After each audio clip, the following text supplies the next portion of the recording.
Revolutionary Girl Utena episode 5 makes use of one of my favorite literary devices, the Unreliable Narrator. The way it's employed here forces the audience to question the reliability of memories while also accounting for the fact that even misremembered events and false beliefs can impact our beliefs and actions and can have a very tangible and real impact. But I'm getting ahead of myself.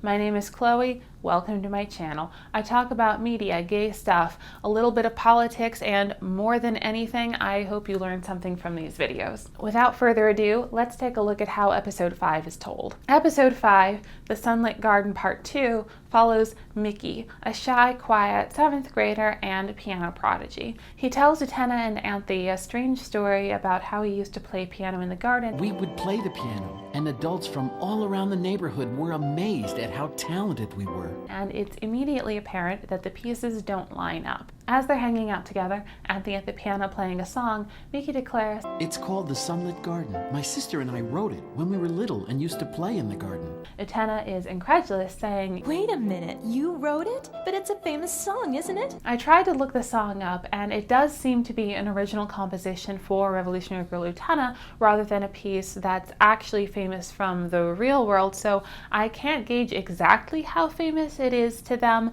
I'm going to proceed as if it's as famous as for Elise, like some 7th grader said, in all seriousness, "Yeah, my sister and I wrote for Elise in our garden." You'd be like, "Oh, no, I don't think that's right." What this line of Utena's does then is clue us as the audience into the fact that what he's about to tell us is, in part or full, made up. He might believe it completely, but we can't trust that it's factual. Mickey replies as if he hadn't even heard Utena, meaning that her comment may have even been made as a non-diegetic aside, heard by the audience but not by the characters.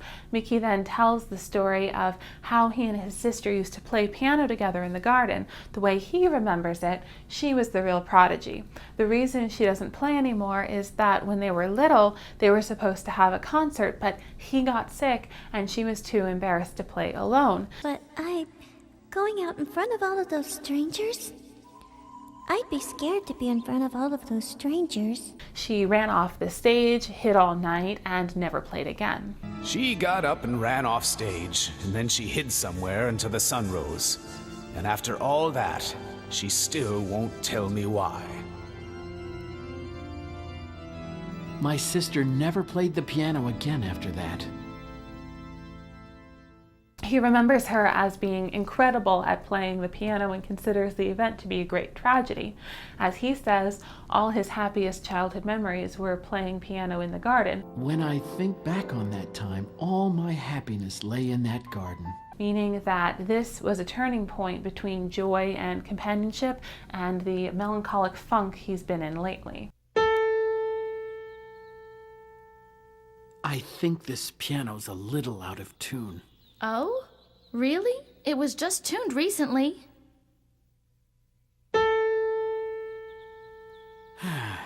Then maybe I'm the one who needs tuning. But when we actually meet his sister, the story is different. She plays badly, missing keys, and getting the timing wrong. It's very clear that he was mistaken with regards to her being a prodigy who tragically stopped playing. Her friend comments on how bad she is at playing the piano. Come on, did you really used to play the piano? Even I'm better than that. And she tells the story very differently from what Mickey had said. She used to play because she liked playing with Mickey. She was never very good or liked it very much intrinsically. She played because he played, but she was aware of her limits. I always just played together with my big brother.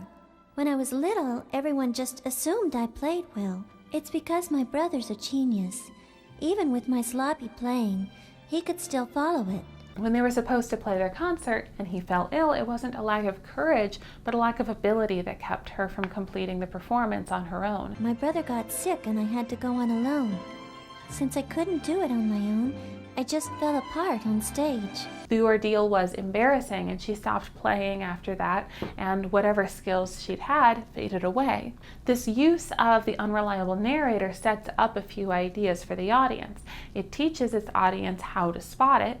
This instance was rather heavy-handed, with Utena giving the audience a heads up that parts of the story are probably either made up or misremembered, and then having another character remember the events of the story very differently. This heavy-handed use of unreliable narration prepares the audience for the possibility of more subtle uses of unreliable narration later on, now that they know what to look for. It also introduces a theme of memory and false memory into the show. Even though Mickey's memories are contradicted by another character, they're still important to him and still influence his demeanor, priorities, and actions, thereby making these false memories material. If the storytelling of Utena is as clean and efficient as I've been led to believe, these themes will come back sooner rather than later. To tide us over until then, I've got an upcoming video on consent as explored in Revolutionary Girl Utena, which will be going live next week.